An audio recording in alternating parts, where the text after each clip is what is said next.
ધોરણ 9 વિષય ગણિત ચેપ્ટર ત્રીજું યામ ભૂમિતિ. આપણે પહેલા ભાગની અંદર આલેખ કેવી રીતે દોરવા એની પ્રાથમિક માહિતી મેળવી હતી. યામ સમતલની રજૂઆત કરીને આલેખ દોરવા માટે રેન્જ કાર્ત નામના ગણિતશાસ્ત્રીએ શરૂઆત કરેલી, એટલે એનું નામ પડ્યું છે કાર્ટેશિયન યામ પદ્ધતિ. હવે એમાં આપણે ગયા ભાગની અંદર કઈ કિંમતો કઈ જગ્યા પર આવે છે એના વિશેની આપણે વાત કરેલી. તો કે પ્રથમ ચરણમાં પ્લસ કિંમત આવે એટલે સંખ્યા રેખાની અંદર આ વિસ્તાર આખો પ્લસ છે અને આ સંખ્યાનો વિસ્તાર આખો પ્લસ, એટલે આ પ્રથમ ચરણમાં બધી કિંમતો પ્લસ આવશે.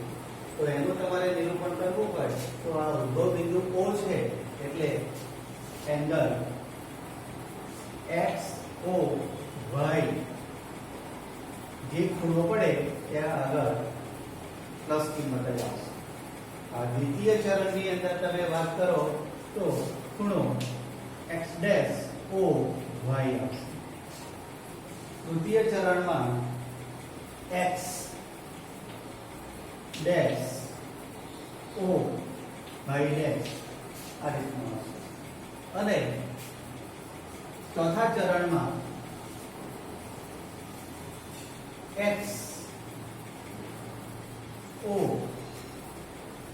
y ડેશ આ ચોથા ચરણમાં ક્રમયુક્ત જોડ આવશે. એટલે અહીંયા તમારે જ્યારે તમારી પાસે ક્રમયુક્ત જોડ હોય ત્યારે તમારે એક વસ્તુનું ધ્યાન રાખવાનું કે એ કયા ચરણમાં આવે છે એ પહેલા વિચારો.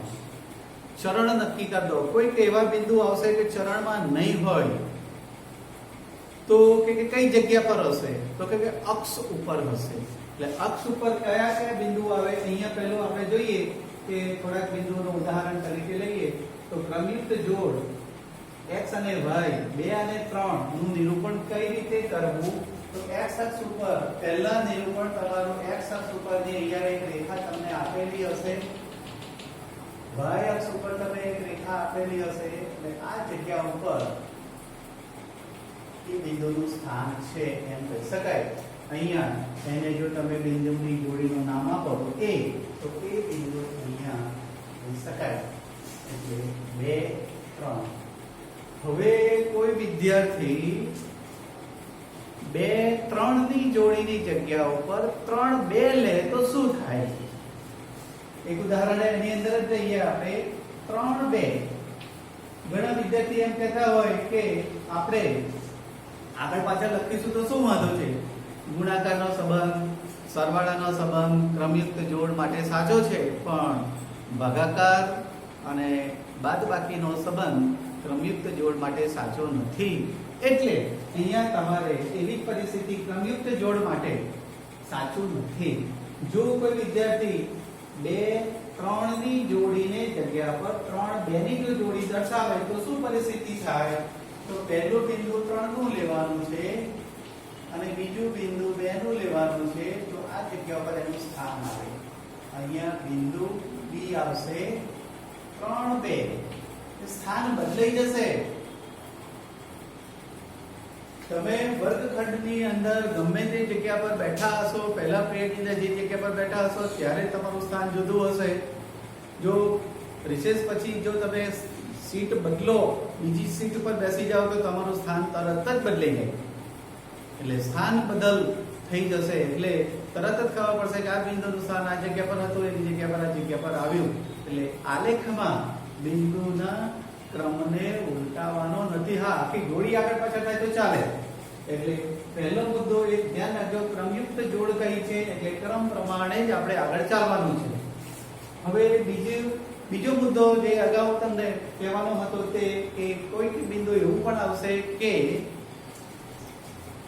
પહેલા ચરણમાં, બીજા ચરણમાં, ત્રીજા ચરણમાં, ચોથા ચરણમાં, એકથી ચરણમાં ના હોય અને અક્ષ ઉપર હોય. તો અક્ષ ઉપર હોય તો કેવી રીતે? તો આ બિંદુની આપણે જે વાત કરીએ બિંદુ C, તેનું સ્થાન કઈ હશે? તો x બરાબર 0 આ છે, x બરાબર 0 અને y બરાબર -2. તો અહીંયા આ બિંદુનું સ્થાન આવશે સી બિંદુ માઈનસ 0 અને અહીંયા 2 છે, માઈનસ 2 નથી એટલે પ્લસ 2 છે, એટલે આ જગ્યા પર આવશે. જો મેં માઈનસ કિંમતો લીધી નથી.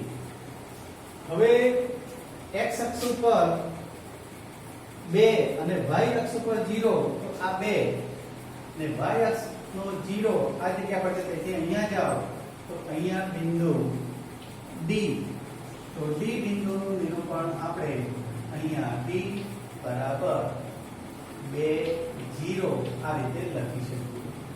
હવે x અક્ષ ઉપર અને y અક્ષ ઉપર બંને ઉપર કોઈ કિંમત જ નથી, 0 0, તો x નો 0 અને y નો 0 એક જ સ્થાન ઉપર આવેલો છે, એને ઉદ્ભવ બિંદુ O તરીકે ઓળખીએ. એટલે આપણે હું ઈ નથી લખતો, ઉદ્ભવ બિંદુ O. એટલે અહીંયા 0 અને O વચ્ચે તફાવત છે. 0 એક્ઝેક્ટ થોડો અંડાકાર હશે છાપેલો, અને O હશે તો એક્ઝેક્ટ ગોળ લાડવા જેવો હશે. એટલે જ્યારે પણ તમે આલેખમાં નિરૂપણ કરો ત્યારે 0 એટલે ઓરિજિન, એનો બિંદુઓ અલગ બદલાઈ શકાય તેમ નથી, ઓને O જ રાખવાનું છે. O એટલે ઓરિજિન, ઓરિજિન એટલે કે ઉદ્ભવ. ઉદ્ભવ બિંદુનું નિરૂપણ આ રીતે કરી શકાય. એટલે અહીંયા આપણે બિંદુઓ લીધા, દરેક ચરણના આપણે એક બે બિંદુઓ લેતા જઈએ એટલે ખ્યાલ આવશે. હવે બીજું એક બિંદુ લઈએ કે -3 અને 2. તો -3 અને 2 એ ઈ બિંદુ તરીકે આપણે એનું નિરૂપણ કરીએ તો -3 આ જગ્યા પર છે અને 2 આ જગ્યા ઉપર છે. એટલે -3 અને 2 નું સ્થાન બદલાઈ જશે, ચરણ બદલાઈ જશે. આ પહેલા ચરણમાં કિંમત આવે છે, આ બીજા ચરણમાં કિંમત આવે છે. હજુ પણ એક કિંમત આપણે લઈએ કે -4 અને -2. તો x અક્ષ ઉપર -2 અને y અક્ષ ઉપર +2.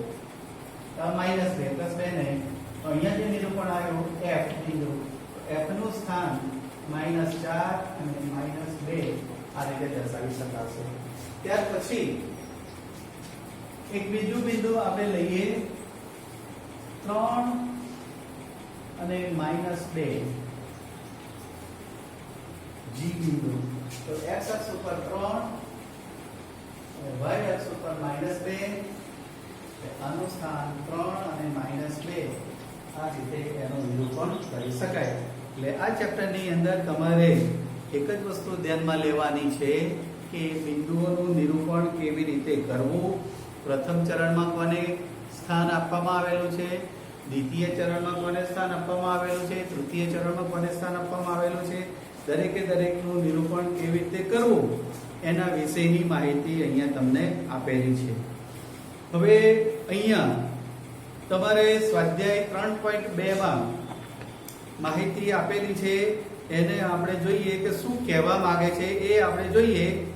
તો બિંદુઓનું સ્થાન દર્શાવવાનું કહ્યું છે આપણને કે કઈ કઈ જગ્યા ઉપર એ બિંદુ છે. પહેલા દાખલાની અંદર મેં તમને કહ્યું કે સ્વાધ્યાય 3. પહેલો દાખલો નહીં, સ્વાધ્યાય 3.1 ની અંદર તમારે પ્રવૃત્તિ કરવાની છે. એ પ્રવૃત્તિ તમે ઘેર બેઠા કરી શકો.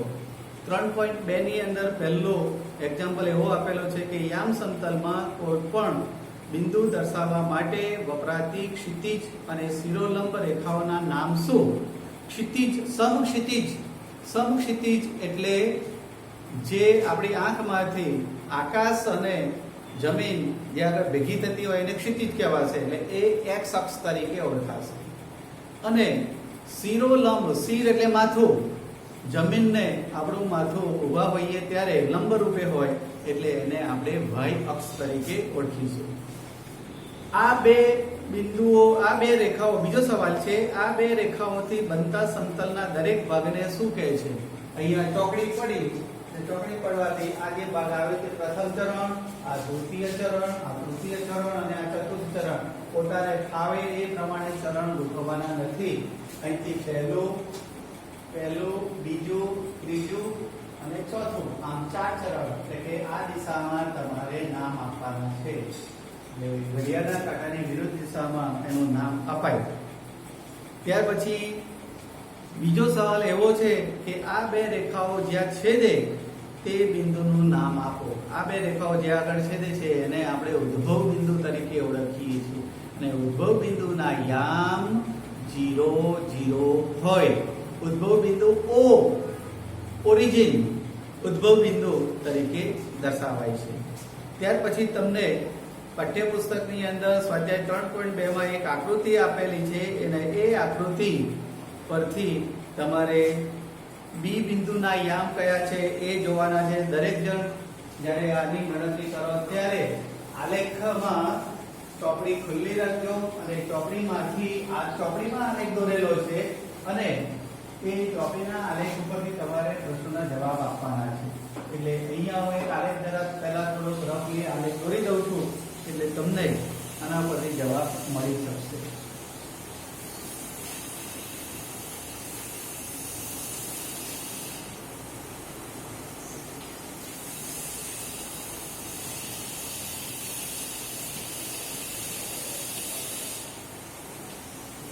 આલેખ દોરતી વખતે એક વસ્તુનું ધ્યાન લેવાનું કે ઉદ્ભવ બિંદુથી શરૂઆત કરવાની. ઘણા વિદ્યાર્થી ઉપર 1 2 3 4 આવી રીતે લખતા હોય છે.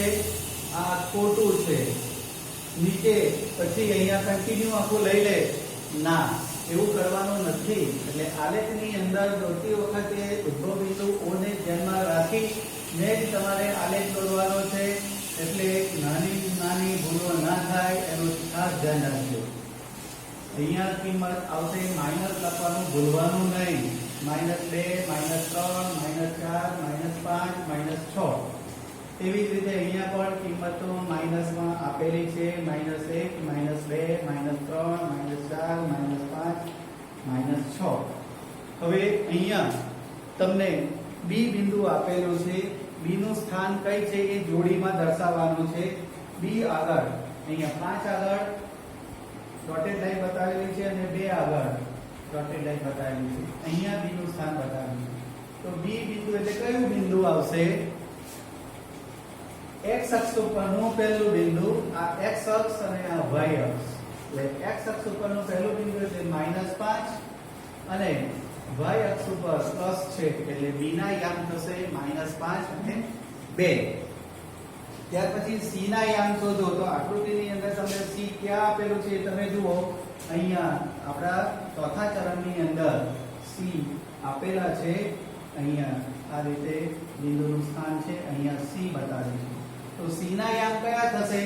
x અક્ષ પહેલો, y અક્ષ પછી. લખતી વખતે પણ પહેલા x ને સ્થાન પછી y ને સ્થાન એ રીતે દર્શાવવાનું છે. ત્યાર પછી -3 અને -5 દ્વારા દર્શાવતું બિંદુ કયું છે? -3 આ -3 અને -5 આ -5. આકૃતિમાં તમે જોશો એટલે ખ્યાલ આવશે કે આ કયું બિંદુ દર્શાવેલું છે? -5. તો કે -3 અને -5 માટે કયું બિંદુ દર્શાવેલું છે? h બિંદુ દર્શાવેલું છે. ત્યાર પછી 2 અને -4 2 અને -4 આ જગ્યા ઉપર એનું બિંદુનું નિરૂપણ કરેલું છે. 2 અને x બરાબર 2 અને y બરાબર -4. આ x બરાબર 2 અને y બરાબર -4. તો અહીંયા જે બિંદુ દર્શાવેલું છે એ G બિંદુ દર્શાવેલું છે. એટલે આમ એક વખત આલેખ દોર્યા પછી તમે રમત કરશો તો મજા આવશે થોડી અને આલેખ દ્વારા એનું નિરૂપણ તમે કરી શકશો.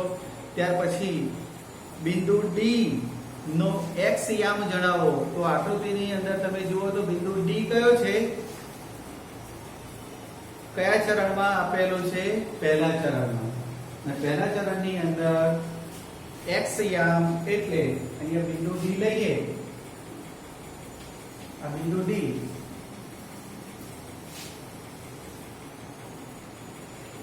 તો D નો પહેલો x યામ 6 છે અને y યામ 2 છે. એટલે x યામ કયો આવશે? x યામ 6 આવશે. એટલે x અક્ષ ઉપર પહેલી કિંમત જોવાની. આ પહેલો આડો અક્ષ છે, x અક્ષ છે, અને ઊભો અક્ષ છે તે y અક્ષ છે. એટલે 6 પહેલા લખાશે, 2 પછી લખાશે. જો તમે ભૂલથી 2 ની જગ્યા પર 6 અને 6 ની જગ્યા પર 2 લઈ લેશો તો 100% ભૂલ થવાની શક્યતા રહેશે. પછી h વાળો જે યામ દર્શાવેલો છે તો એનો y યામ કયો છે? h વાળો બિંદુ એનો y યામ તમે કરશો તો y યામ પહેલો x યામ અને પછી y યામ તો માઈનસ h માટેનું બિંદુ લીધેલું છે તો h માટે તમે y યામ કયો આવશે? -5. આ રીતે ચોપડીની અંદર થોડું જુદી રીતે દર્શાવેલું છે. આપણે રીતે બિંદુઓનું નિરૂપણ કરી શકીએ. એટલે આ વસ્તુ પર ખાસ ધ્યાન રાખજો. એટલે બે બિંદુઓની જે જોડી છે એ જોડીનું નિરૂપણ તમે કરી શકો. હવે પૂર્ણાંક સંખ્યા અને અપૂર્ણાંક સંખ્યાનું પણ તમે નિરૂપણ કરી શકો. હવે અહીંયા જે ખાના પાડેલા છે જોઈએ આપણે. દાખલા તરીકે તમારો આલેખમાં 10 ખાના છે તો 0 અને આ 1 2 અહીંયા આવા નાના 10 ખાના પાડેલા હોય. તો 10 ખાનામાં તમને 1.5 કે તો 1 આખો અને પછી 1 2 3 4 અને 5 એટલે આ બિંદુ પર એનું સ્થાન આવે. એટલે પેન્સિલ પણ એકદમ શાર્પ રાખજો. ઠૂઠું પેન્સિલ રાખશો તો આલેખની અંદર બિંદુનું નિરૂપણ કરવાનું અટપટું લાગશે. એટલે કયા બિંદુ કયા ચરણમાં છે એ સ્વાધ્યાય 3.3 ની અંદર એ આપેલું છે કે 3.3 ની અંદર પહેલું બિંદુ છે -2 અને 4. પહેલી કિંમત માઈનસ આવી એટલે પહેલી કિંમત માઈનસ આવી એટલે કયું ચરણ આવશે? 2 અને 4 એટલે બીજા ચરણમાં. પછી 3 અને -1 x બરાબર 3 અને y બરાબર -1 તો એ પણ કયું ચરણ આવશે? 3 અને આ 3 અને -1 તો કે ચતુર્થ ચરણની અંદર આવશે. એટલે આ રીતે બિંદુની ચકાસણી કરી અને નિરૂપણ કરી શકાય. એટલે સ્વાધ્યાય પૂર્ણ કરજો. હવે પછી એની અંદર બીજું કશું આવતું નથી. એટલે યુનિટ ટેસ્ટમાં અને સ્વાધ્યાય પરીક્ષાની અંદર પણ ટૂંકા સવાલ 1 કે 2 સવાલ આવા પૂછાય છે. એટલે એ પ્રમાણે તૈયારી કરજો. આ સ્વાધ્યાય પૂરું કરજો એટલે આપણું સ્વાધ્યાય પૂરું થાય છે. અસ્તુ.